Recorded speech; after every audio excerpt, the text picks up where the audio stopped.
Good evening, ladies and gentlemen, and welcome to round 4 of the AROC Formula Alpha Supreme Championship. We are here at the Algarve circuit in Portimao, Portugal. The dips and dives of the Algarve always bringing some exciting racing here.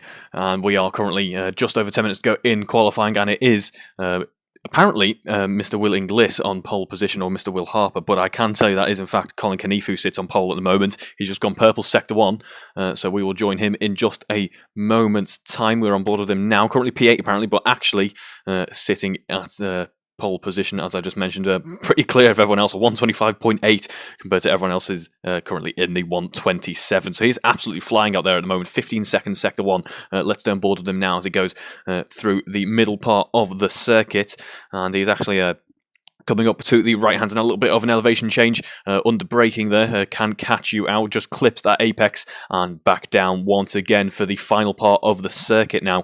That is not actually an improvement for him in sector 2 there. Let's see how that affects his lap as we come into the final section now. Just the big sweeping right hander to deal with after this corner. Once again, another big downhill. The Algarve circuit is just amazing to watch, really. It is so dynamic, so exciting. Even when there's not much battling going on, it is a very impressive circuit to watch some cars go around, as we see Colin Knief now coming back up the start-finish straight to complete his lap. Will it be an improvement on that already very impressive time? It is. He goes purple sector 3 and puts a 125.475 there. That is a very fast lap from Colin Knief, nearly 2 seconds clear of everyone else now. Only a Mr. Will Harper anywhere near in contention, and even then he is more focusing on Alan Matthews in P3, though, although that should actually be George Brooke Battersby sitting in P3 with his 127.3 there. There's quite a nice little battle forming up in the midfield in terms of grid position there. We have Will Inglis back in P2. He's put in quite a nice lap towards the end there. Sector 2 and Sector 3 were quite a nice improvement for him. That puts him 127.30. So a big gain for Mr. Will Inglis there. I'm just going to start calling everyone who is called Will Mr. Will by the looks of things. It's more dignified, shall we say. It's a very, very sophisticated way of addressing them. As we will now go on board with Guy Swarbrick, or we'll try to go on board with Guy Swarbrick. I don't think we can, though, unfortunately. Let's just see if the automatic function will let us. I don't think it will, unfortunately, but Guy Swarbrick wasn't actually going to be participating tonight, but has, I think, had a good cup of coffee and will be joining us for some racing action anyway, because we are unfortunately missing Paul Millman from tonight. So this is a good opportunity for Guy to get some points in the championship standings and push his way up to the top of the order there. As we do also have the return of Johnny Pinder as well, also in the AM category. He has just joined qualifying, I believe has had no time in the car at all before now, so it'll be interesting to see what time he can post. He is we can't go on board him yet until he's set a quick lap. But yeah, so it'll be interesting to see how he gets used to the car, which he's only ever driven once before, and gets used to this new track as well.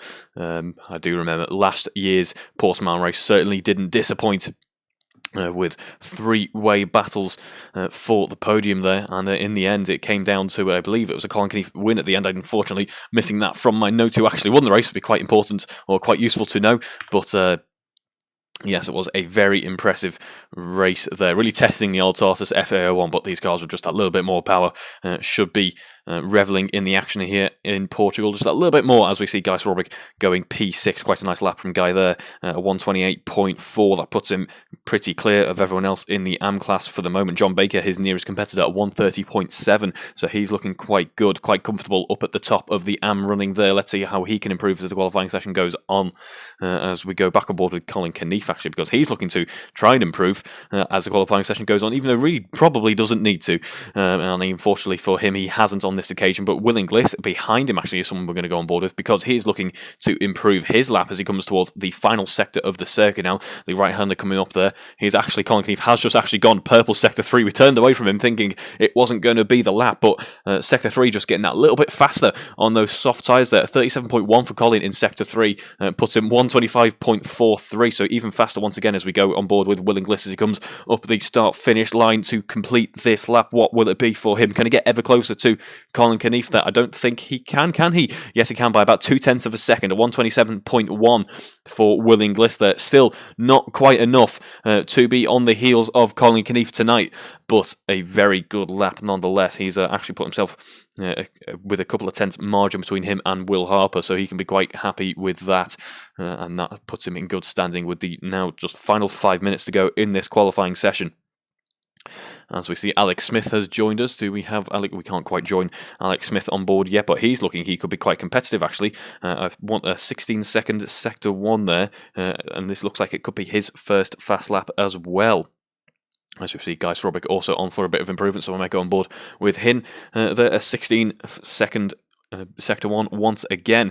So on the heels of the likes of Will Inglis and Mr. Will Harper through Sector 1 there, as Alex Smith goes P7, a 1:28.5, his first fast lap of the session. Quite a nice lap there as well.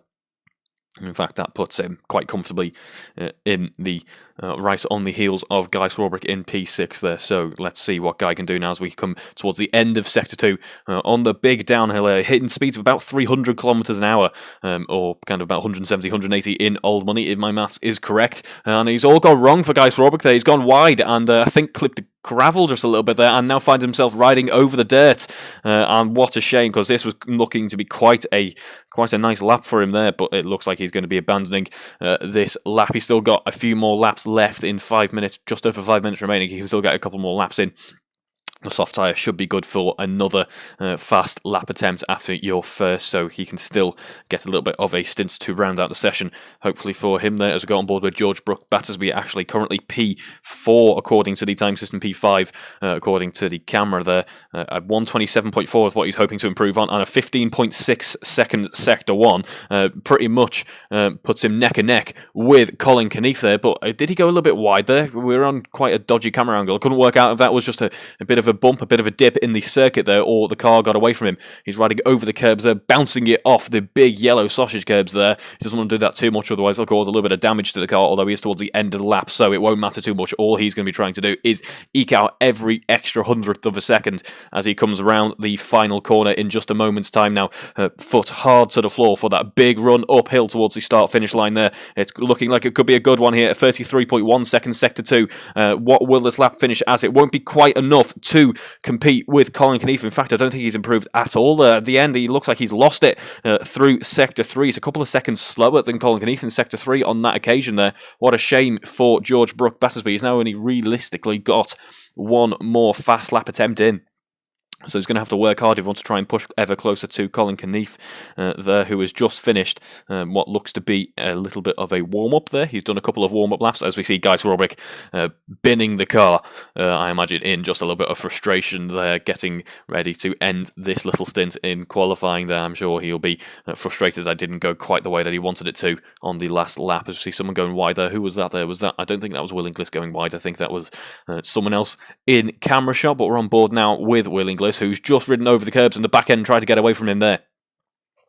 We do, of course, one thing to mention is that these cars, based on the Japanese Super Formula cars, I believe, in fact, no, I know, unless I'm wrong, can't quite remember. I have lost my notes that I used in round one. It's been a little while since I've commentated on the Formula series, so apologies, I'm a little bit rusty, just for the time being. I shall be back up to speed by the time we're in race one of our doubleheader this evening, but these cars obviously having push to pass as well, a very useful feature that some of the drivers have been enjoying. It gives you a huge boost down the straights.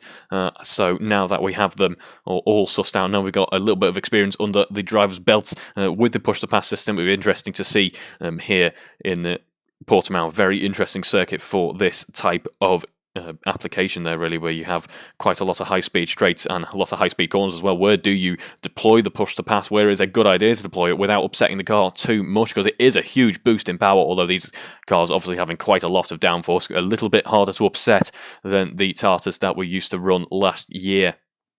as we have just under 3 minutes in qualifying to go now.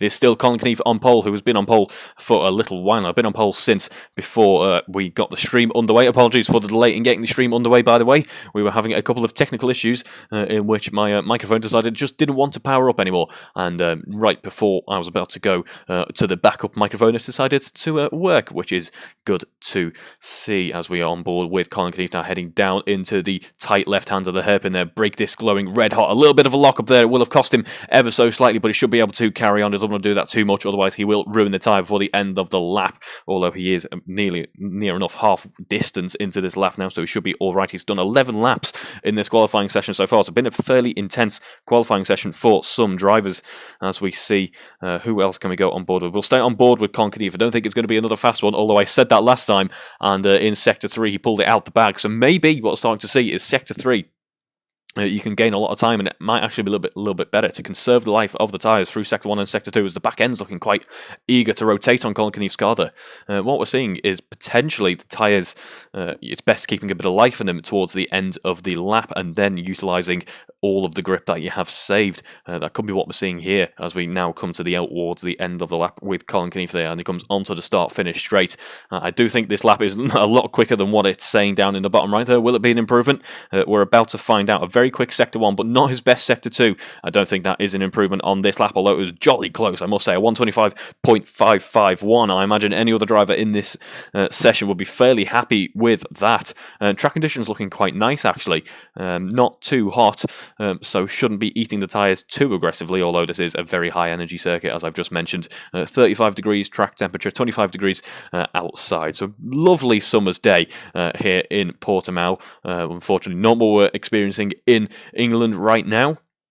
But we're just under a minute to go in qualifying. It is still Colin Keneath on pole. Will Inglis took P2 a few laps ago now and has kept it there. Looked fairly comfortable there with only Mr. Will Harper for competition, who I think has just abandoned his qualifying stint there and will be doors closed for qualifying, I can imagine, for him. But Alan Matthews feels like finding a little bit more time out on track, so stay on board with him as he has once again set a very nice Sector 1, as has actually Johnny Pinder out of nowhere. Looked like I didn't mention him that much because he was struggling a little bit, but has seemed to have come on the pace all of a sudden. A 128 flat his previous lap, and a 16-second Sector 1 as well. That magic 16-second barrier that we've started to see a few drivers breaking out as they get more and more comfortable in the car, and that is now the end of qualifying. So it looks to be that it is Colin Keneath sitting on pole position. I think we kind of knew that a few minutes ago, really, with that very impressive 125, but still improvements to be made out there as we will go back on board with Alan Matthews as he comes toward the end of his lap now. A little bit of oversteer for Johnny Pinder there, but on the start finish straight up the hill, it is Alan Matthews coming across the line for the final time in qualifying. What will it be? He's got a 127.4 to beat, and he has in fact not beaten it, unfortunately for him. A 127.9 there, so not enough gains for Alan Matthews' liking, I can imagine, but we'll go on board with Johnny Pinder just going a little bit wide there. Top speeds, yeah, of about 185 miles an hour. As it's all gone wrong for him on the exit of the corner. It was a very nice Sector 1, not the best Sector 2 in the world, but it doesn't matter because Sector 3 was a bit of a disaster for Johnny on that occasion, and I imagine he'll be focusing his sights more on the race coming up in just a second. I believe he's P6, P7, that kind of range, so still a very good lap time, very good grid position there in the AM race. I believe he is top qualifier in the AM race with only Guy Swarbrick for a competition at this point in time, I imagine. Unfortunately, have lost the grid order there, so it looks to be that it could be quite competitive down in the AM field. But as for the pro running, I think Colin Keneath has this one, well, I'm not going to say in the bag, you never know, commentators curse, but looks to be fairly comfortable here in Portimao as we see the glorious Alfa 75 camera car as we come towards the end of the session. We'll go on board with a Mr. Will Harper, or will we? No, he's not out on track. So that will round out qualifying for this evening. Join us in just a few moments' time when we get ready to go underway for our double header here at Portimao. I will catch you in just a moment's time.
Good evening, ladies and gentlemen, and welcome to Race 1 of the Halfords Portimao Alfa International...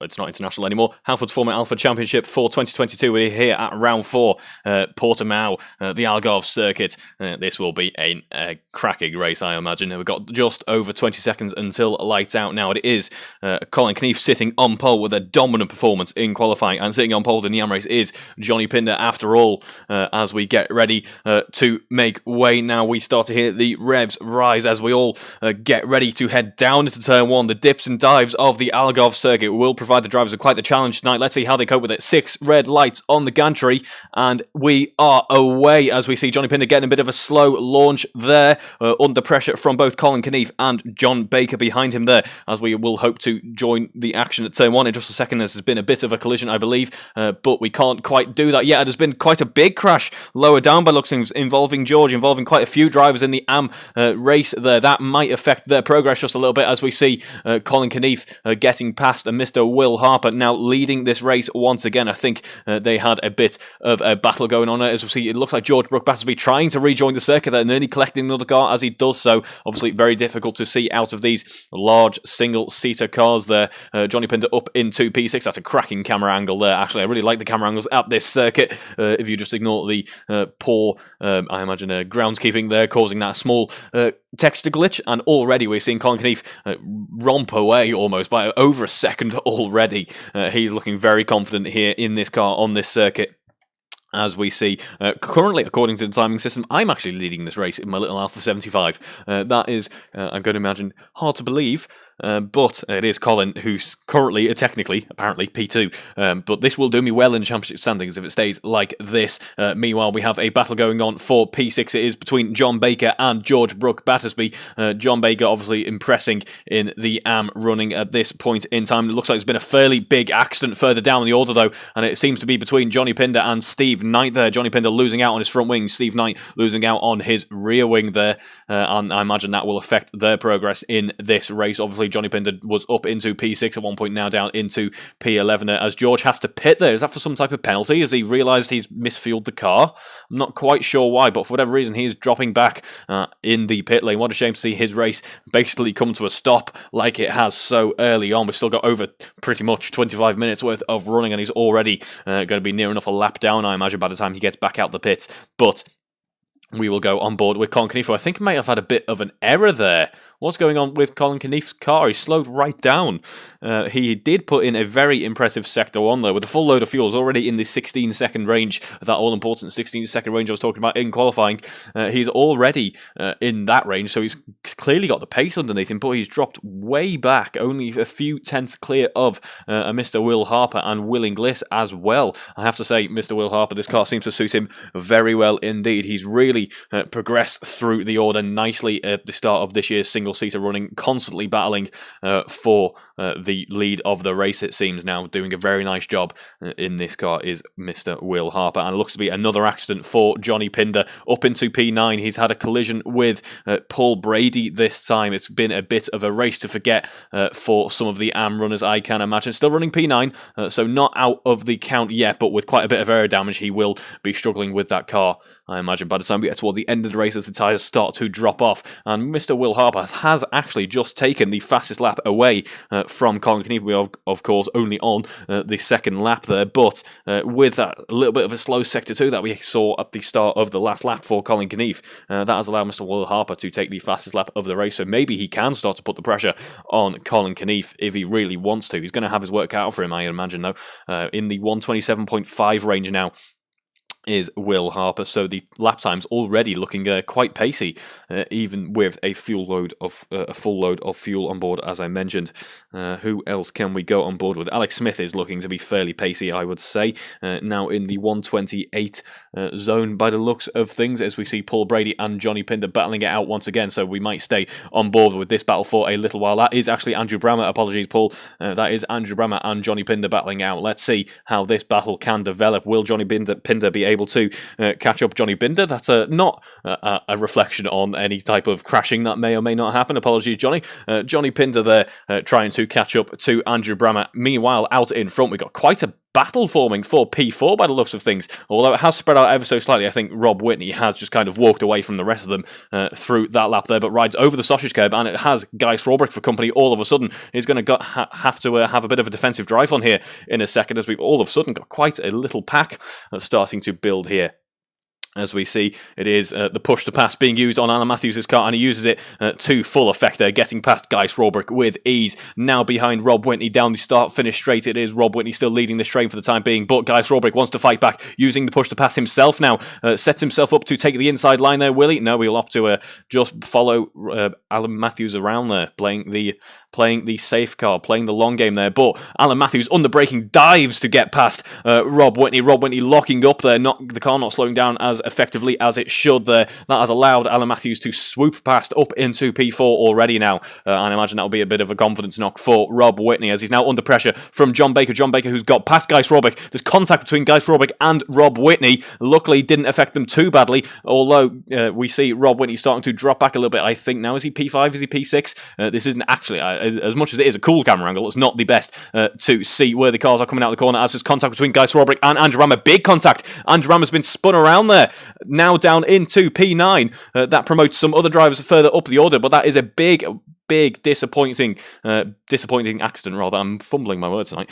Big disappointing accident for Andrew Brammer, now down into P10. John Baker has been overtaken by Johnny Pinder now. Johnny Pinder up into P6. Meanwhile, Guy Swarbrick pretty much staying where he was. Although, did he just use push to pass? Because the car just seems to just absolutely boost forward there, up into P7. And there's contact, there's big contact. It looks like John Baker was slightly involved in that, but Johnny Pinder facing the wrong direction, as is Guy Swarbrick there. That will hamper their progress just a little bit. Now down into P8 and P9 respectively for those two drivers now.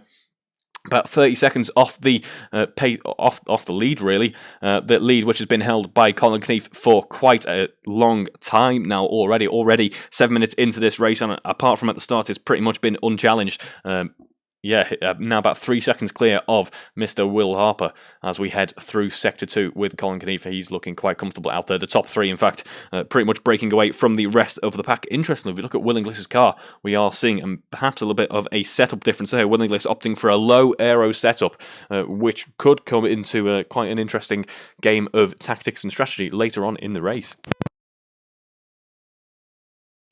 Obviously, Will Inglis, using that lower aero setup, has a much higher top speed as a result, as there seems to be more contact further down the order there as a car gets past. That is Johnny Pinder getting past Guy Swarbrick now, as we see Guy Swarbrick now down in P9. Johnny carrying quite a bit of front wing damage. Let's see what he can do in this race with that. Can he climb up back towards John Baker, the likes of John Baker, Alex Smith, up into P7, P6 potentially?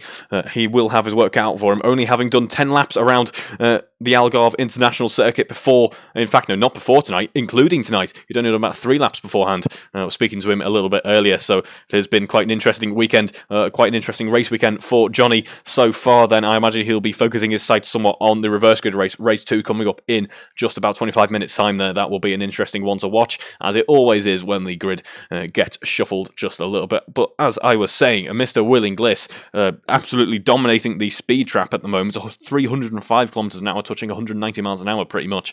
They're much faster than anyone else down the straight, as we see the track temperature actually climbing a little bit, which may be unexpected for some drivers. As we see, we'll tell you what is unexpected. It looks like Steve Knight has had a bit of an unexpected incident there. Now playing in the gravel, enjoying a little bit of Formula Supreme rallycross there, and a big drop in altitude off that hill there. I won't pain you anymore, Steve, by looking at that for much longer, because we want to focus on this battle for the front, which is not much of a battle at all, actually. The gap between Colin Knief and Will Harper building even more. Colin Knief now into the 126s, even with quite a full fuel tank. So the time's tumbling down as he seems to be getting more and more confident with the car. But yeah, Mr. Will Inglis running a slightly different setup. Less aero may actually help his tyre life potentially. Of course, it could.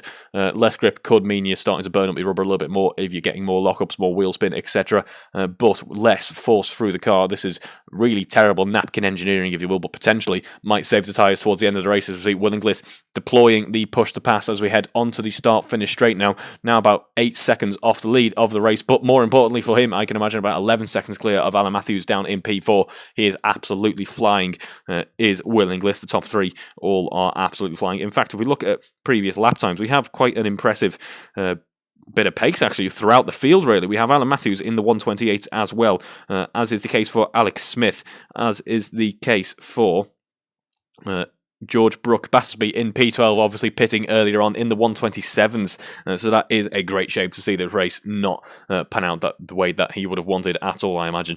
But it will be, if he can keep the nose clean at the start of the reverse grid race, he will be on for quite a good race there, as we see some flames on the overrun in Will Inglis's car. Will Inglis's car with that Halfords and Tainer livery there. So we do have a little bit of a battle forming for, I was about to say for P6 there, but P6 has just changed hands as we see Rob Whitney dropping back into P6 now, as we have a bit of a three-way battle forming up for P5 in just a few moments' time. Let's stay on board with this and see how it develops as we head down the aggressively changing altitude. That's the only way to describe it, really. There's just huge dips and kind of drop-offs really over these hills, a bit like a roller coaster ride, really. Is the Algarve International Circuit, as we do also have a bit of a battle forming down in P9 for P9 there, as I've just mentioned. It looks to be between Johnny Pinder and Andrew Brammer. These two obviously enjoying a bit of a battle a few laps ago before it was cut short, unfortunately, for those involved. But that is racing. Sometimes, obviously, these little incidents just can't be avoided, especially at such a technical circuit, the likes of Algarve International. As we'll go back on board with, I was about to say we'll go back on board with Rob Whitney and John Baker, but John Baker seems to be struggling to catch back up to the rear wing of Rob Whitney's car. That 1 second gap staying pretty much the same there, as we see Johnny Pinder deploying the push to pass, as does, who is that out in front? I believe that is Guy Srawbrick out in front, deploying the push to pass as well. Very handy little indicator, that big neon green flashing LED there, letting me know when the push to pass is being used. Quite an interesting thing to watch, actually, seeing where the drivers deploy it differently where they feel like it is best. Round 2 comes to mind there, where we saw, was it round 2? No, it was round 1 even. In fact, it was both of them, really, where you start to see drivers thinking about saving the push to pass towards the end of the lap, to keep the overtakes, or basically keep on the rear gearbox, and then towards the end of the rear gearbox, of course, the gearbox at the back in these cars. God, what am I talking about tonight? But yes, keeping on the back of the gearbox for most of the lap and waiting till the end of the lap to deploy that push-to-pass system. But I don't think Johnny Pinder is going to be wanting to wait to deploy the push-to-pass system. He wants to do it now. He's right behind Andrew Brammer in P9 there. As we compare previous lap times, it is definitely in Johnny Pinder's favour there, 127.8 compared to 128.6 for Andrew Brammer. In fact, ignore me, that is best lap. If you look at previous laps, no, I was right. I was actually right, because Johnny Pinder's previous lap is, in fact, his best lap, as is the case for Andrew Brammer. The fuel load's starting to get a little bit lighter now, and the drivers start to push themselves even more, as we see Johnny Pinder taking a very wide line through the corner, trying to carry as much speed as possible. A little bit of a drop in altitude before we head back up once again for another lap, as it looks to be Andrew Brammer is focusing actually on the battle between him and Guy Srawbrick, as we see Guy Srawbrick using that push-to-pass system to try and keep Andrew Brammer at bay as we head into turn 1 now. A little bit of a twitch of oversteer by the looks of things for Guy Srawbrick's car, although that wasn't too bad. He wants to keep that at bay though, otherwise at such high speeds that could end quite badly for him there, as we see riding over the curbs now. The car once again looking to be quite upset. Actually, a little bit of understeer for Guy Srawbrick there, as we see Andrew Brammer tried to find a way around the outside, thought better of it just a little bit too late there, had to ride over the curbs nearly onto the gravel and made contact with Guy Srawbrick there as we head round the left-hand hairpin. Guy Srawbrick going wide there once again, maybe struggling with the setup perhaps, or the tyres have perhaps dropped off for him. If we look at his previous lap time, 129.5, about a second slower than the cars behind him there, as we see Johnny Pinder now ahead of Guy Srawbrick, but only momentarily there. I think Johnny Pinder's been very brave on the braking all of a sudden somewhere, or using the push-to-pass system, has found a way past Andrew Brammer. Andrew Brammer obviously having that issue just a couple of corners ago, and now trying to find a way past Guy Srawbrick. But there's been a huge accident there, a huge accident for Andrew Brammer and Guy Srawbrick. I know it's Johnny Pinder as well. All three of them basically involved in that. I think Johnny Pinder wasn't expecting Guy Srawbrick's car to be there, had to slam onto the brakes to try and avoid contact. There was contact anyway, but Andrew Brammer got caught up in it as well. What a shame there. A little bit of a racing incident, I can imagine that will be declared as, although we don't really use the stewards room anymore, because it's all a bit of fun, all a bit of friendly racing action there, and that was just a bit of a racing incident that can't be avoided, unfortunately, as we see Colin Knief actually setting the fastest lap of the race on that previous time round, the 126.1. So the times, as I mentioned earlier, still dropping for him, as we see Guy Strawberry actually going quite quick in the speed drop there, one of the fastest in the race so far. Yes, 305 kilometers an hour, much like Will Inglis. So as I was saying there earlier for Will Inglis, yeah, maybe not aero, maybe not a difference in the setup, might just be the push to pass as we head through the speed trap, and it looks to be there's been another collision between Johnny Pinder and Andrew Brammer there. I imagine it will be a race to forget for the both of them, but we have the reverse grid race coming up in just a second, which they can look forward to. In fact, just about 50 minutes to go until we have the reverse grid race now, and in the meantime, Colin Knief, I imagine, is putting his feet up in that 15 minutes there, about 9 seconds clear of Mr. Will Harper. Will Harper has actually done a surprisingly good job at keeping up with him, as he has at this pace, to be honest. I thought we were going to see a bit of a Colin Knief special where we start to see him lapping cars like we did on a few occasions last year, but Will Harper and Will Inglis, in fact, have done their best to keep up with him and staying with them in that kind of 9 to 10 to maybe 12 second range. They're only a couple of seconds, maybe only about a second actually, a lap slower, which is not what we thought when we were watching qualifying there. So Colin Knief certainly knows he's not completely in his comfort zone yet. One small error within this final 10 minutes could see him pretty much destroy his race. We've seen it happen. We've seen it happen on the last lap even, and 10 seconds is a very small margin. It might seem like forever in racing, but that 10 seconds can be quickly eaten up by an accidental trip to the gravel or something like that, as we see Paul Brady and Andrew Brammer now battling it out for P10. That final point scoring position, of course, more driver scoring points in this race as we have two different grids running, but it looks to be that it is Paul Brady who wins out just for the time being. Oh no, he doesn't. Commentator's curse there. Very sorry, Paul. You're now spinning around in the gravel. Unfortunately for you, that was looking to be quite a nice battle there. Unfortunately ruined by a small error by the looks of things. Now down into P12 for Paul Brady, but Colin Knief has just turned the heat up to 11 by the looks of things. A 125.7 there, a purple Sector 2, Sector 3 as well, a very quick Sector 1 as well, not his personal best though. Goes absolutely flying round the circuit here in Portimao, and now comfortably into the 125s, and it feels like going quicker again. Oh, 15.7 in Sector 1 now. Let's see how he hooks this lap together as we head down the hill towards the left-hand hairpin. Break this glowing red hot with that excellent camera angle that we can see there. Really allows you to get a good look in on all of the cars, especially if there's a battle forming, especially if there's a few cars heading round the hairpin at the same time there. But we're coming towards the end of Sector 2 now, right in the middle of the circuit pretty much, right at the top even, as we come up to the uphill right-hander now, only with looks to be Paul Brady for company. So he has in fact started lapping cars now, and it looks to be that he's about to lap once again, maybe using Paul Brady for a little bit of slipstream could help him. Possibly very high-speed circuit here as we head into the left-hand braking zone there. The back end looking quite eager to rotate on him there. That might be how he... I've never actually asked Colin how he likes his cars to be set up. I don't know if he likes a little bit of oversteer. Maybe he wants a bit more of a neutral car or something that's a little bit more predictable. Never asked him. It will be something that I will ask. Maybe have a little bit of a panel, have a little bit of a media day perhaps, have all the drivers in. But it is Colin Knief lapping some traffic there using the push-to-pass system as he comes towards the end of the lap now. In terms of Sector 2 pace, it was not his best in Sector 2, but it was his best lap of the race so far, and in fact the best lap of the race so far, a 36.9 Sector 3. That is absolutely astonishing now. 125.5 as the fuel load gets a little bit lighter, even though the tyres obviously are being quite heavily utilised. These cars, I believe, are quite good on the tyres. I didn't think the circuit was going to be particularly kind to them, but these cars seem to be capable of going quite a long distance, even on the soft compound tyres. Every driver in the running this evening using the soft compound tyre.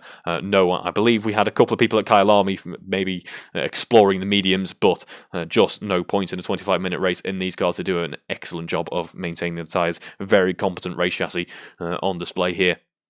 As we see, Colin Knief really has turned the pace up just that little bit. Now he's a fancied kind of no longer just sitting back and relaxing and just thought, I'll build that gap up a little bit more now. Now about 12 seconds between him and Mr. Will Harper. Mr. Will Harper looking very comfortable in P2 as he has done for a little while now.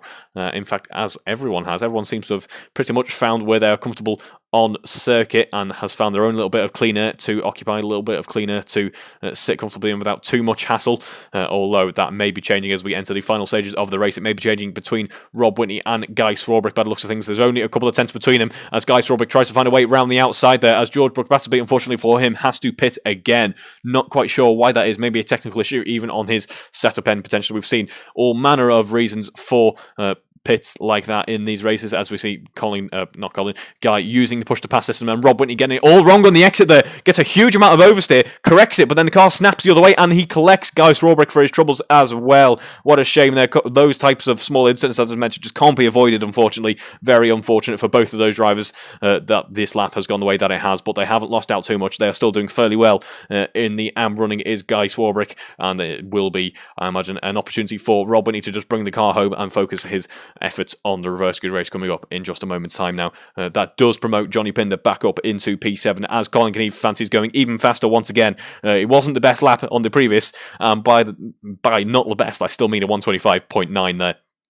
He has gone 15.6 in Sector 1, so we'll join him in just a second as we see how he is getting on out in the lead there.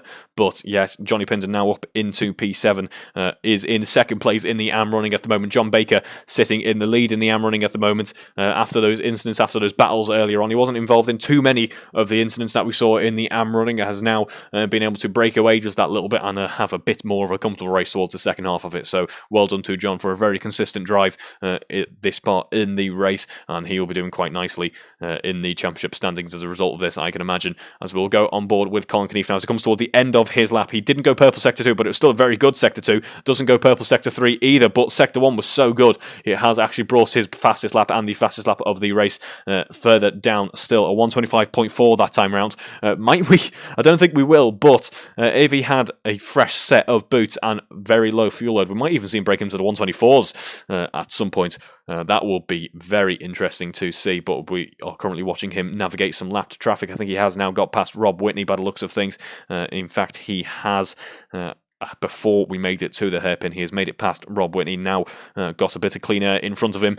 I imagine in a couple of hours' time he might have some more traffic to contend with, but we're only going to get a couple more laps in this race. We've already had 14 laps here in Portimao, and it has absolutely flown by. I keep saying this. This year's running has just been phenomenal to watch. I'll stop with the tongue twisters in just a moment's time. But yes, it's been absolutely a pleasure to watch, really. And the races have been going by very quick. These double-header rounds. I'm very glad that they're double-headers because I'd be a little bit bored, a little bit twiddling my thumbs if we only had the one race to enjoy. As we now see Colin coming up on Guy Swarbrick, using that push-to-pass system as he sets himself up for the final corner of the lap. Now, I imagine he'll get back past on the start-finish straight. Guy Swarbrick looking like he's thinking about getting out of the way, or is he just trying to break the toe? I think he's trying to break the toe. Very cheeky of Guy Swarbrick there, looking for a little bit of a battle with Colin Keneally as we enter turn one now. Both of them trying to take the inside line there, but Guy Swarbrick seems to have a lot of understeer in that car. Seems to be really struggling at this point in time. Maybe those tyres wearing out a little bit more than I just mentioned, but yes, he is doing an almighty job to bring that car back in that condition, if that's what he has been putting up with for so long now, as he does allow Colin Keneally to get back past, as he can focus once again on setting even quicker lap times. He's just set another, in inverted commas, slow lap. And that was a 125.8, so he's absolutely flying out there. As we see, Will Harper in P2 has broken away from Will Inglis just that little bit as well, and now about a 7-second gap between them, so he's fairly comfortable there, unless something does go awry in the later stages of the race. But something I do want to focus on, actually, is that battle for the AM lead. It is going to be, by the looks of things, swinging to John Baker's way there, as Johnny Pinder is starting to close the gap to John Baker out in front, now lapping quite consistently in the 128s. That is quite impressive given his qualifying efforts were pretty much matching that, obviously having pretty much no time in qualifying, only having effectively one fast lap with a bit of an error towards the end of the session. He's doing a nice job now into the 15 seconds range in Sector 1, as is Alan Matthews. Alan Matthews, we haven't focused on him too much after we saw him climb the order, but he is running very nicely in P4 of 36 seconds off the lead of the race, but more importantly for him, about 20 seconds clear of the car behind as well, so he can just bring the car home in a cool and calm and collected manner, and he should have a nice haul of points to take away from race 1 here at Portugal.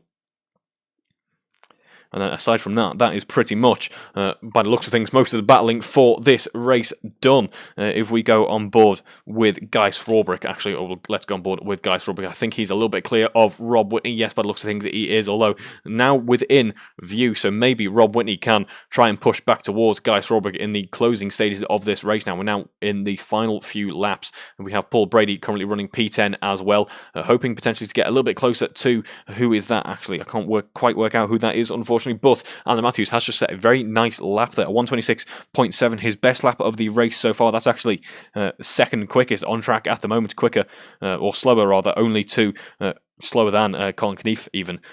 He is doing quite a nice job in P4 there, as it looks like Alex Smith has had a bit of an incident there. By the looks of things, yeah, that car's looking fairly wounded, I would say, apparently carrying quite a lot of aero damage. We don't, of course, see that, but yes, that's definitely carrying some aero damage. The car just absolutely not doing as it is told there. Now getting overtaken by John Baker. John Baker in P5 in that lead for the AM race then. Doing a very nice job in the lead of that, but Alex Smith, I imagine, just going to try and limp this car to the finish line now. He should be able to. We'll have 2 laps remaining by the looks of things. Let's work out where Colin Knief is on track. Yes, we will be having, this is now the penultimate lap rather, so we should be able to see him bring that car home, which will be good to see now in P6 and soon to be under pressure from Johnny Pinder as we head into the, getting ready to head towards Sector 3 now. As, yeah, that car really not behaving at all, snapping away from it. I just mentioned he may be able to bring it home, but don't even know he's going to be able to do that, unfortunately for Alex. The car really not happy with him by the looks of things. He's not happy with the car, I am sure, as well. But let's see if he can bring it home. I'm sure he will want to for that all-important haul of points there.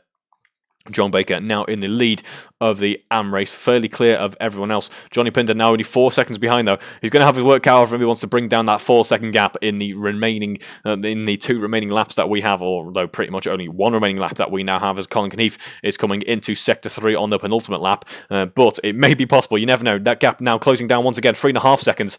So definitely honing in on John Baker out in front, wanting to fight for that lead right until the bitter end there. Let's see if he can do it, but it is Colin Knief who will go on board with in just a second. Alex Smith really struggling with that car, unfortunately for him, now down into P8 as well. But it is Colin Knief coming for what will be the final time under race conditions, coming across the line now as we get ready to start the final lap of this race. Here we go now. Let's see him as he heads into turn 1. Some lap traffic to contend with potentially on this lap. I don't think he'll be round. He'll be catching them just in time. 187 miles an hour through this speed trap, using that push to pass then to all of its effect to try and hone down this lap time even more. His best lap, or 125.4, his previous lap at 126.9, maybe conserving the tyres just that little bit to bring them into a good window to put on a bit of a show here as we head into Sector 2 now, on the uphill round the left-hand hairpin.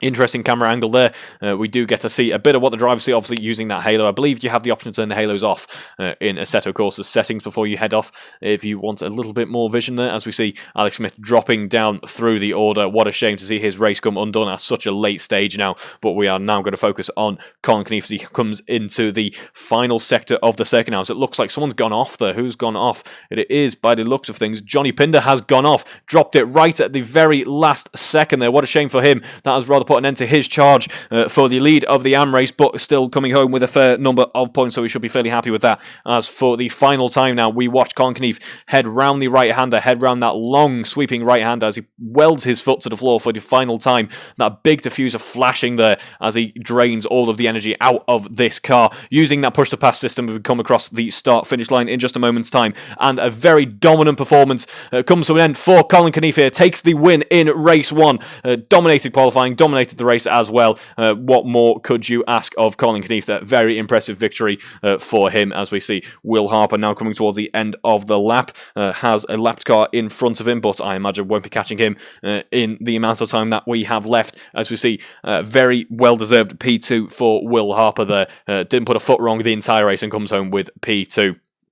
Well done for the second spot on the podium there. And rounding out the podium now, we have Will Inglis coming across the line, taking home P3. Well done to that the podium sitters there. They were in a league of their own, shall we say. Very impressive drive. Demonstrated by all of them. As we see, Alan Matthews, again, another very impressive drive coming home in P4, and then we have a little bit of a wait for John Baker. George Brook-Battersby coming across the line, a lap down, unfortunately for him. He had the pace, but his challenge was put to a stop quite early on, unfortunately having to pit. Let's see what he can do in a reverse grid race coming up in just a moment's time now. John Baker is coming home P5, and then we'll have Johnny Pinder coming home P6 as well. So what has been quite a dominant performance from Colin Keefe comes to an end here as we see someone, are they enjoying some victory donuts? I'm not entirely sure. I don't think that's victory donuts. No, I believe that is Johnny Pinder unfortunately having an off. The rear tyres seem to be getting away from him just a little bit now at this point in the race. The car really not doing what some of the drivers are asking, so potentially a little bit more tyre wear than I was expecting at this circuit. But Colin Keefe not seeing any victory donuts yet from him. I think he's waiting this year for the end of the championship if he is still in the running at this point towards the end of the championship. I think he's waiting for a big festival of donuts, I can imagine. And I imagine we will be getting that if we have a Colin Keefe win, and if we have more performances like that. I think he is on course for that. A very impressive performance in race 1 here tonight. And that brings an end to race 1, actually. So what has been an exciting race in race 1 leads us on to race 2 coming up in just a moment's time. Don't go anywhere as we get ready for the reverse grid race here at the Algarve International Circuit.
Ladies and gentlemen, welcome back to the action here at Portimao, the Algarve International Circuit. We are ready now for the reverse grid race, just under a minute until lights out, and let me break down the order for you. We have Alex Smith sitting on pole, Andrew Rama P2, George Battersby P3, Rob Whitney P4, Alan Matthews P5, Will Inglis P6, Will Harper P7, and Colin Keneath P8. And then in the AM running, we have Steve Knight on pole in the AM division, Paul Brady P2, Guy Swarbrick P3, Johnny Pinder P4, John Baker P5, and that rounds out the grid order for this reverse grid race. This will be a bit more of a challenge for Colin Keneath this time round, obviously breaking away quite early on in race 1. He's now going to have to work his way up through the field. Let's see what he can do, and let's see if everyone can keep the nose clean as we head through lap 1 now. Obviously a very technical circuit, and a reverse grid race should be entertaining to watch, that is for sure. But we have just under 10 seconds until lights out now. The engines start to rise as drivers get ready to launch their cars. We have 6 red lights on the gantry, and we are away. Looks like Alex Smith gets a very good launch there, but Andrew Rama gets a much better one, gripping up much earlier. But Rob Whitney using that push-to-pass system already. Very, very decisive use of the push-to-pass system there to try and break away, but under braking, Alex Smith braking quite late there, able to keep him at bay just for the time being. But let's see, with more moves like that, what Rob Whitney can do. There's a little bit of contact between him and Andrew Rama there. No major ill effects, though, as we see George Battersby in P4. Will Harper dropping down to P6, overtaken by Colin Keneath, already up into P5. He's showing that he means business, as we see places trading all over the place in the grid here, as we see George Battersby up into P3. A much better start to this race so far than race 1 for him. Actually, only about a second or so off the lead of the race by this point in time. Colin Keneath had already broken away from the rest of the field there, as Alan Matthews seems to have had a bit of an issue. Now down into P10, looking like he's going quite slow there, as we see Steve Knight trying to find a way past Guy Swarbrick there, but Alan Matthews dropping back, breaking them apart just a little bit. Colin Keneath up into P4 already now, getting past Rob Whitney. Rob Whitney dropping down to P5, so after what looked like he was about to take the lead of the race, now down into P5, he'll have to, I imagine, focus on a bit more of a longer game to try and climb back up onto the podium there, as we see George Battersby now getting ever closer and closer to Colin Keneath. Colin Keneath catching him with a little bit of free air. He's able to push towards a car out in front of him, and George Battersby being somewhat held up by the very, very impressively defending Andrew Rama, who is doing his best to keep George Battersby his way. But it looks like, I don't know if that was using the push-to-pass system, but George Battersby just about breaks in the lead there between the two of them, and under braking, able to seal that move. Now up into P2 for George Battersby, but that battling has slowed these two drivers down, bringing Colin Keneath right back into it there. George Battersby going a little bit wide, actually, allowing Colin Keneath to be pretty much side by side with Andrew Rama for just a brief moment there. Now really putting the pressure on. I think, is he using push to pass there? No, he is not. He's going to try and go for the inside line, under braking there. Can he get the move done? He can. Looks like Andrew Rama slightly left the door open a little bit too wide for his liking, I am sure, and allowed Colin Keneath to take P3. Colin Keneath now onto the podium, doing a very impressive job in this race so far. Still Alex Smith in the lead, defending that lead through turn 1. He's been able to keep it ever since. About a second clear of George Battersby. He's going to be enjoying a battle with Colin Keneath in just a moment's time, is George. So that should slow him down for just that little bit more, allowing Alex to revel in the top spot in the order for just a little bit more time before he really has to worry about defending against the likes of George or Colin. As we see, leading the AM race so far is Mr. John Baker in P9 at the moment, doing quite a nice job there. It looks to be that the order has filtered itself. The AM runners are just that little bit behind the pro runners for the time being. Oh no, Paul Brady actually still in the lead for the AM running there. Apologies, I thought you were Andrew Rama for a second there. As we see Mr. Will Harper getting past Andrew Rama now. Andrew Rama now down into P5 rather, looking like he's not had an amazing lap that time round. Has Andrew? Yeah, a couple of seconds slower compared to those around him, as we see George Battersby setting the fastest lap of the race so far, achingly close to the 127s there, a 128.003 by a few thousandths of a second. He's still in the 128s, but for all intents and purposes, that time is definitely dropping now. In fact, it's pretty much even Stevens, with Colin Keneath, the car behind him, got a few tenths of a second between the two, so he's going to have to work for it in just a moment's time, but he is still able to keep ahead of Colin for now. It looks like George is actually not only focusing on keeping Colin behind, but he's also focusing on trying to take the lead away from Alex Smith, and he's doing quite a good job of that so far by the looks of things. Now only about 0.3 of a second separating the two drivers there, as George is really trying to put the pressure on now. When will he deploy that push-to-pass system? I can't quite work out if he's already used it on this lap, or for how long he's used it, but he may be thinking about a cheeky deployment on the exit of the final corner. That should set him up nicely for the start-finish straight coming up in just a couple of corners' time now, as we see him, George, putting his car in a very nice position to defend from Colin Keneath. They're putting the car pretty much in the middle of the circuit there. That puts a bit of a damper on Colin's attempt to go around the outside there by the looks of things, but now the top three within a second of each other, much different to what we saw at the start of race one. All the drivers now using their push-to-pass system as they get ready to go onto the start-finish straight there, and Colin Keneath and George Battersby near enough side by side onto the start-finish straight before we even got up the hill. Colin Keneath now up into P2, and that will be a worrying sight for Alex Smith. That will also be a worrying sight for the other drivers there. A 127 flat for Colin Keneath already,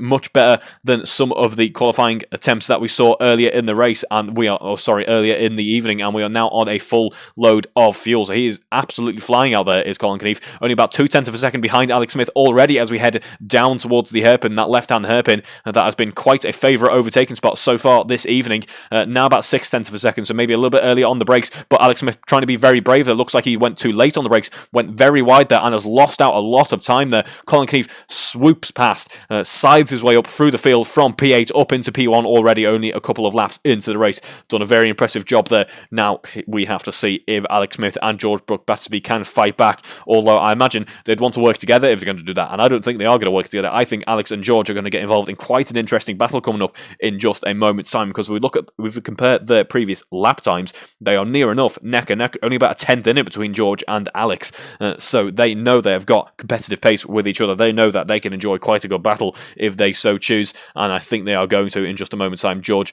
looking quite racy behind Alex now. It was a few laps ago for the lead of the race, but these two are now battling it out for the bottom spots on the podium, as we see George Battersby using a bit of push to pass there, but not for too long by the looks of things. I think he's saving it for now in the slipstream of Alex Smith. This should be a bit of a walk in the park for him. They are now side by side, but he's going to have to be working for it under braking. Who comes out on top? I think it's going to be George Battersby just for the time being there. Yes, it is. Hangs it round the outside there. Very brave of him to take P2 away from Alex Smith.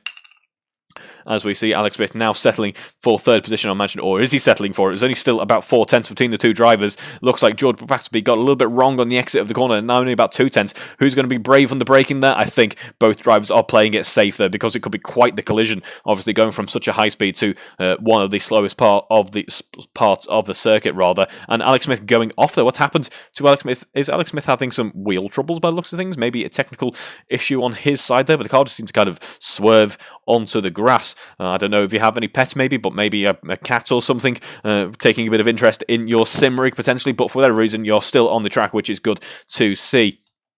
As we see a bit of battling going on between Paul Brady and Johnny Pinder there. Johnny Pinder up into P9 as he looks to be trying to work his way through the order now. Currently sat in P9. Obviously has to be further down the field. Obviously is starting in that AM division, but seems to have caught up to the rest of the order now. About 15 seconds off the pace of the lead there. About 15 seconds behind now. In fact, quite interesting to note really that at this stage in the race, the reverse grid race has actually been much closer, much more competitive, as we see someone who is very competitive, Colin Keneath, setting a 126.7 there. Those lap times starting to fall down already, as we see drivers using the push to pass towards the end of the lap. Seems to be a bit of a favourite spot to use that push to pass. Obviously, if you want to impress in the speed traps, you wait until about now to use the push to pass when you've got the downhill to speed trap, and you will post a very nice time, or a very nice speed in the speed traps, eclipsing near enough 190 miles an hour, 300 kilometers an hour, some of these cars this evening.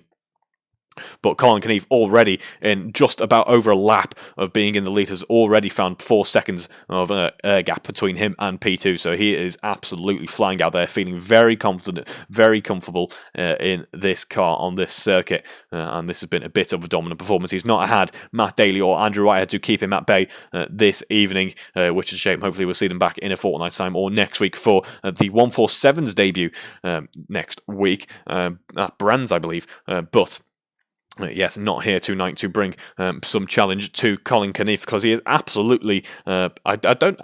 He will be having fun because he's a racer and he's leading the race. But I imagine he's a little bit more relaxed than he would otherwise be on some race weekends. As we will go on board, actually, with Mr. Will Harper, who's looking like he could soon be under pressure from Alex Smith. Alex Smith seems to have dropped back a little bit, but certainly has the pace. But Alex Smith himself is under pressure from Will Inglis. Will Inglis using that push-to-pass system. We can't quite see if the overtake has been made yet. It looks like it just about has. Alex Smith now fighting back with that push-to-pass system. Who's going to come out on top as we enter the heavy braking zone for turn 1? Alex Smith leaving it as late as humanly possible to make the braking action for that corner there, and just about makes it there, as we see George Brook Battersby, and who else is that? That is Will Harper, now up into P2, like he was in race 1. Eventually he found his way back up to P2, but he certainly was very brave on that move with him and George Brook Battersby. But as we talk about brave there, Alex Smith as well, leaving it until the very last moment to hit the brakes for turn 1. Had to hang it round the outside and did win out in the end, but only by about 4/10 of a second. He is still under pressure from Will Inglis, and Will Harper is still under pressure from George Brook Battersby, but George Brook Battersby now under pressure from Alex Smith. It's quite a battle building up here for P2 potentially. In fact, I'd say down to P5, and maybe even if there's a bit of a slowdown, P6 even could soon be fighting for the second spot on the podium. The podium is certainly not sealed in this race yet, as we see Will Harper still out in the lead at the moment, builds that gap just a little bit more now. Now nearly stands at about a second, as does the gap between George Brook Battersby and Alex Smith, but George Brook Battersby catching right up to Mr. Will Harper, heading through these slower corners once again, maybe feeling a little bit more confident in his setup and with his car as he head through the slower speed parts of the circuit. But we're about to come back onto one of the higher speed parts of the circuit now as we get ready to start another lap. And George Brook Battersby, we saw Mr. Will Harper deploying the push-to-pass system just a few moments ago. Will George fight back with that now as we come down across the start finish line to start another lap? A couple of seconds slower than Will Harper on the previous lap, but now we head through turn 1, looking like a little bit of understeer rather starting to come into George Brook Battersby's car, so that might be something that he has to watch out for. Now standing at about a second between him and Mr. Will Harper, soon to be under pressure from Alex Smith, who is under pressure from Will Inglis. Will Inglis has decided that their battle is certainly not over yet. We saw them last battle it out at turn 1. Will he make a move up the inside into the hairpin there? He thought about it, I think. Still takes that inside line. Alex trying to go late on the brakes once again, goes quite wide and loses a little bit of time out there, I believe. Last time he did that, he lost the lead to Colin Knief. Hasn't lost his position to Will Inglis yet, but if he has little errors, that type of thing, Will Inglis is going to notice, and Will Inglis is going to respond as he tries to take the position away from him as we get ready for Sector 3 in just a moment's time. Big dip down now before we climb once again around the left-hander, and now just the right-hand part of the circuit to navigate before we start another lap once again. It's quite a long lap here, but it certainly flies by when it's such an action-packed race going on, as it is between Alex Smith and Will Inglis now. Will Inglis catching up once again. Alex Smith maybe looking a little bit better through the exits of the corners, I would say.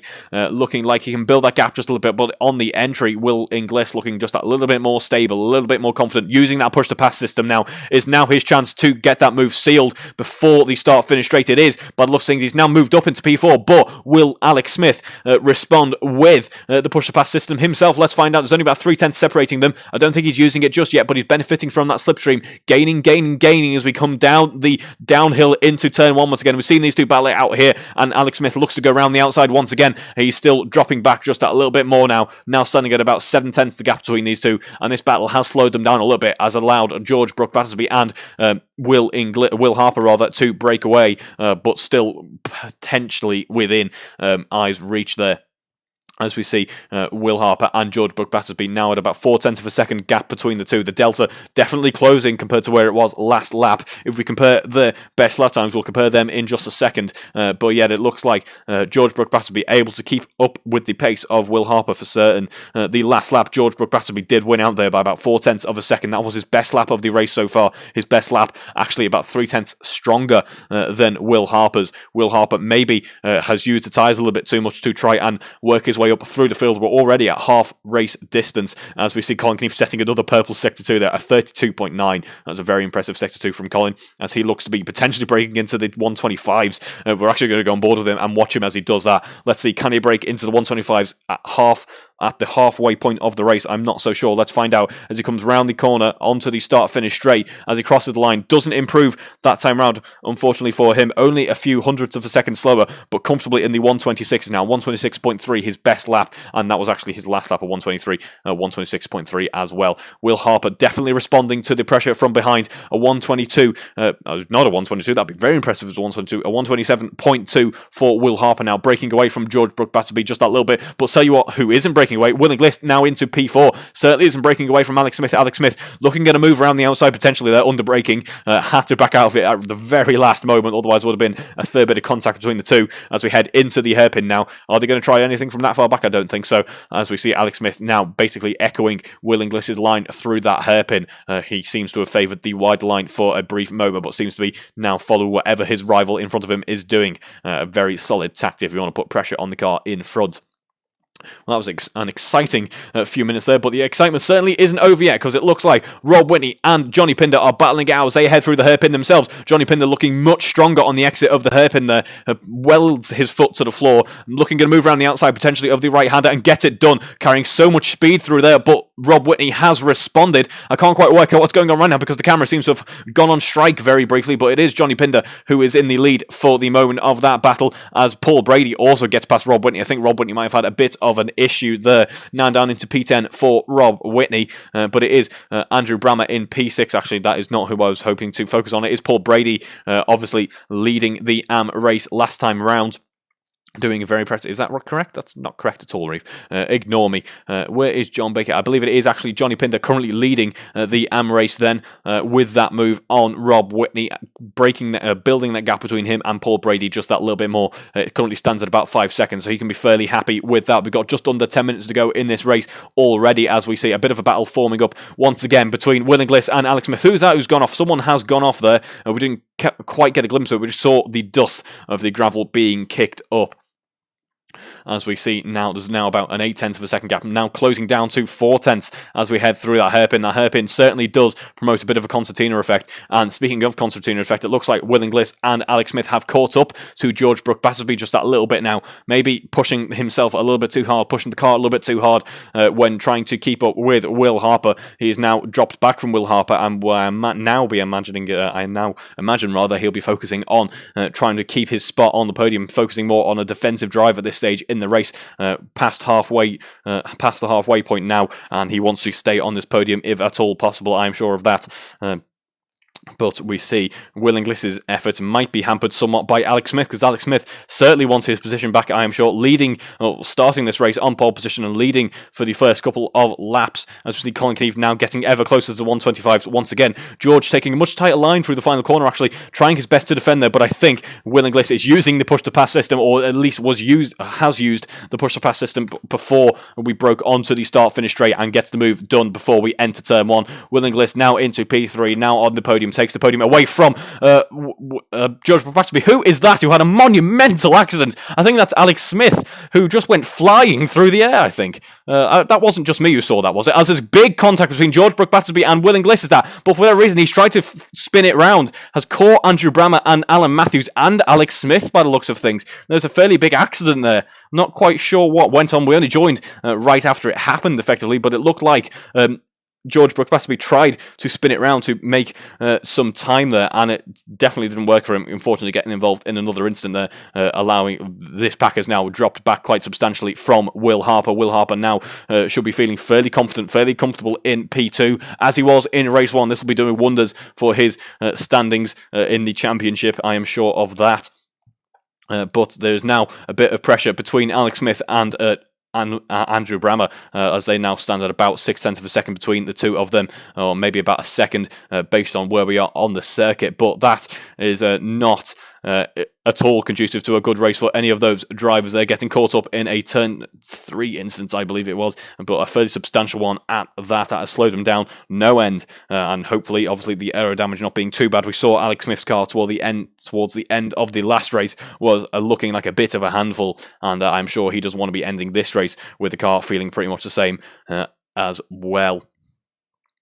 As it looks to be now after that small incident, every driver seems to have kind of found their bit of track to occupy, somewhere where they are more comfortable occupying without too much pressure really as we see George Brook Battersby, unfortunately for him, having to return to the pits once again. So a weekend to forget really for George Brook Battersby, obviously pitting in race 1 and now having to pit, I imagine, with some damage or something in race 2, as well as it looks to be that Paul Brady and Rob Whitney, I think that is, battling it out now. Paul Brady under braking into turn 1, tried to get the move done, but had to go very wide there, going quite late on the brakes, does rejoin the track as quickly as possible and as safely as possible, but Rob Whitney responds there, going up the inside, getting the switchback done there to take P8 back from Paul Brady. Johnny Pinder now up into P7 as a result of all this, doing quite nicely in the lead of the AM race for the moment there, so that will do him a world of good in terms of the championship standings.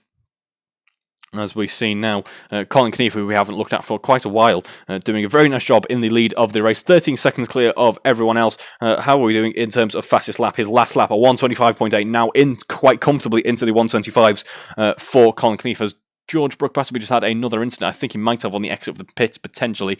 But yes, that puts a bit of a stopper on his race. That is for sure. As we now go back on board with Colin Knief in the lead of this race. About 15 seconds clear of everyone else, doing a very impressive job so far. As we refer now to the championship standings. But before that, it looks like Paul Brady and Rob Whitney might not be done with their battle yet. They're getting ever closer once again, only a few tenths of a second separating the two drivers now.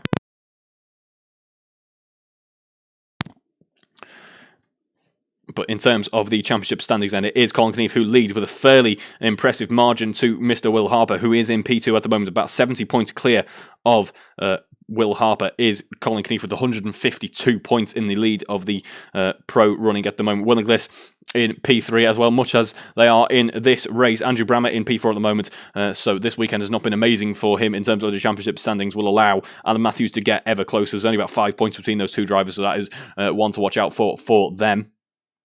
As we see, John Baker is the one in the lead of the AM standings at the moment by about 150 points. He's 30 points clear of Guy Swarbrick. Guy Swarbrick as well having a relatively calm and quiet race in race 2. It is actually looking like it could be quite an interesting battle towards the end of the season for the AM running, as it was last year as well. The AM running was one of the highlights for me. A very, very pretty much nail-biting end to the AM running there, with a few drivers pretty much within a few points of each other. Anyone of about 4 drivers, I believe, could have taken the win in the AM running last year.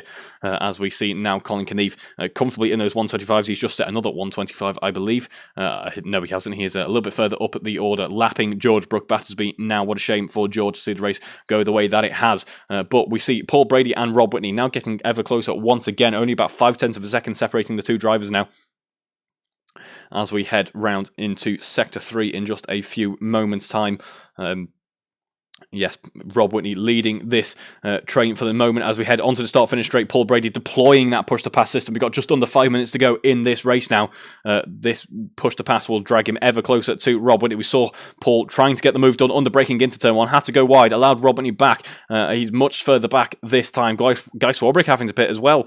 What a shame for him. I just mentioned commentator's curse there, unfortunately, Guy. I just mentioned having a nice, calm race going your way there, as we see a bit of oversteer for Paul Brady. Nearly puts himself onto the grass, luckily able to catch it just at the right moment there, still in P9 for the time being, and a little error like that won't help us push towards Rob Whitney as we head through the hairpin now. Paul Brady looking quite strong for this hairpin actually on the exit. It seems to be able to carry quite a lot of speed on the exit there, as it looks to be John Baker behind them as well. John Baker obviously doing quite well in the championship, as we've just referred to.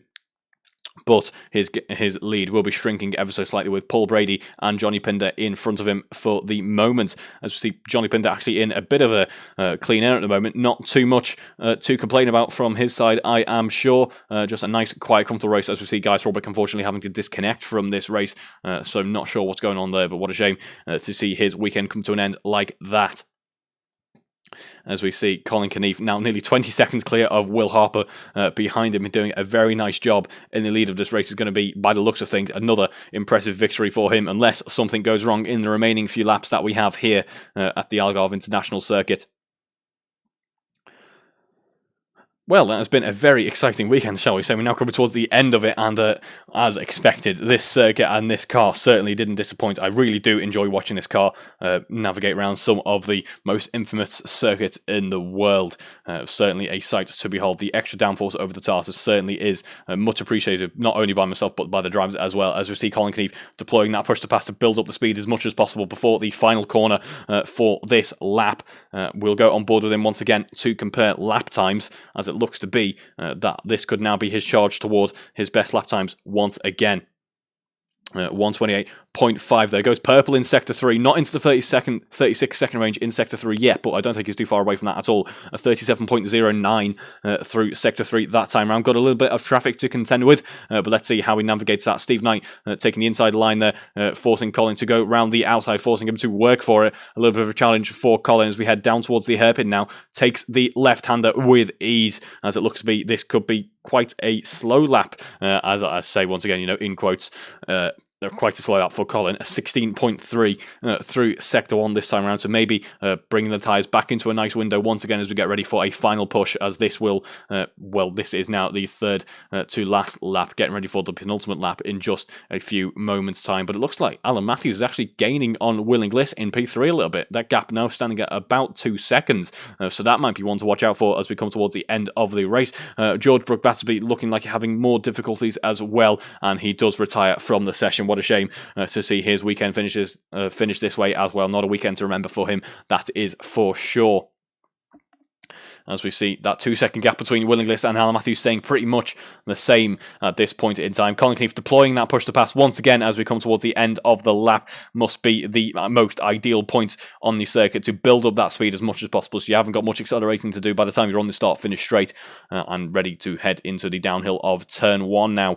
Building that gap between him and Will Harper even more now on the penultimate lap of this race, and I think we will stay with him as we come towards the end of this race now. Very impressive job from Colin Keefe throughout the weekend, really. Dominated qualifying, dominated race 1, and has pretty much dominated race 2 as well. A 15.7 through Sector 1 that time round for Colin. Again, not electric in terms of Colin Keefe pace, but still impressive nonetheless. 127.1 on that previous lap. He is the fastest man on circuit right now, but Johnny Pinder has just set an absolutely blistering Sector 1. A 15.5 through Sector 1. That is the best of the race so far. I believe the best of the weekend so far. Using that push to pass then as we come towards the end of the lap with Johnny. Rides over the curve a little bit to carry as much speed as possible at 33.7 Sector 2. This should be a very nice improvement for him as he comes across the line now to finish this lap at 128.0. It looks like it fell away from him at the end of the lap there, his best being 127.3, so he's certainly got the pace behind him. Just needs that little bit more practice, I imagine, to get ready for a push in qualifying, as we see Colin Keefe now coming towards the end of the penultimate lap with Colin, so we'll stay on board with him as he navigates around the circuit for the final time in this car in this series. I can't believe how quick this series is going already. We're now at the quarter mark already, 25% of the way through at the end of this race, using that push to pass now as we head down across the start finish line for the last time under race conditions now. 126.1 on that final, on that previous lap. Bumps over the curbs heading into Turn 1, trying to carry as much speed as physically possible. Riding the sausage curb once again, potentially no. Stays clear of the sausage curb, obviously can upset the car a little bit and potentially even damage it as he rides over the rumble strip just a little bit, getting ready to head down the downhill towards the left-hand hairpin now. 25 seconds is the gap between him and Will Harper behind, so very impressive. That gap just keeps on building. He's looked so consistent the entire weekend. Looks like he could sit here at what is effectively quali pace with no troubles at all. The tyres seem to be working nicely for him. The setup seems to be working nicely for him. About 300 kilometers an hour through these speed traps, and he has not put a single foot wrong by the looks of things. There was a bit of a slowdown earlier in race 1, but that is literally it for Colin. It has been a very impressive performance onto the podium in just the first couple of laps in this reverse grid race, doing a very nice job as he brings it round, brings it home for the final time this evening. Maybe now's where we get to see some victory donuts. I do hope so. Going personal best through Sector 1. As we see now, the gap nearly at 30 seconds. Got some lap traffic to contend with, but he won't mind too much as he deploys the push-to-pass system, heads round the final corner for the last time, up the hill, using that slipstream from the car in front, And for the final time for this weekend, it is Colin Keith coming across the line to take the Race 2 victory after taking Race 1 victory and dominating qualifying. It has been an absolute Grand Slam weekend for Colin Keith. A very well-deserved victory, and that should do him nicely, building that lead in the championship standings even more as we have a little bit of a wait for Will Harper navigating round the final corner for the last time. Once again, a very consistent weekend for Will Harper. Brings it home P2 as he did in Race 1, coming across line in just a moment's time to take the second spot on the podium. Well done to Will for what has been a very consistent weekend. Likewise to Will Inglis as well. Another great weekend for him, taking home some more points as he comes across the line to round out the podium for this race. Johnny Pinder right on the last lap. Looks like he's got the move done on P7. Now up into P6 potentially. Thinking about a move on Alex Smith. He just needed another lap there. What a shame to see their battle come to an end like that. I'm sure they wish for another lap as Alex Smith comes across the line, as does Johnny Pinder using that push-to-pass system. Andrew Brammer as well. A bit of a battle forming between these three right at the end of the race then, as we see Rob Whitney coming home in P8 in just a few moments' time. But we'll go back on board with Colin Keith as he enjoys a bit of a victory parade lap to round out this evening's racing. Well, it's been a very impressive weekend for a few drivers, actually. They certainly do mean business, and I'm sure they are raring to go for the next Formula Alpha race in a fortnight's time. Of course, we do have the 147 GTA at Brands in between that, so that is one to watch, that is for sure. Interesting to see a front-wheel drive touring car being used once again after the Giulietta was retired from service last year, and now we have Rob Whitney coming home P8, Paul Brady P9, and John Baker P10. So well done to Colin Keith for the race victory for the Pro Class, and Johnny Pinder for the race victory in the AM category, as these two carrying on their battle on the in-lap by the looks of things, and it going a little bit wrong there, having a bit of fun to round out the evening's racing. Well, I hope you have thoroughly enjoyed watching tonight's stream. I've thoroughly enjoyed commentating on what has been two very, very exciting races here at the Algarve International Circuit. So that is it from me for this evening. I will catch you in a week's time for the touring car race and a fortnight's time for the next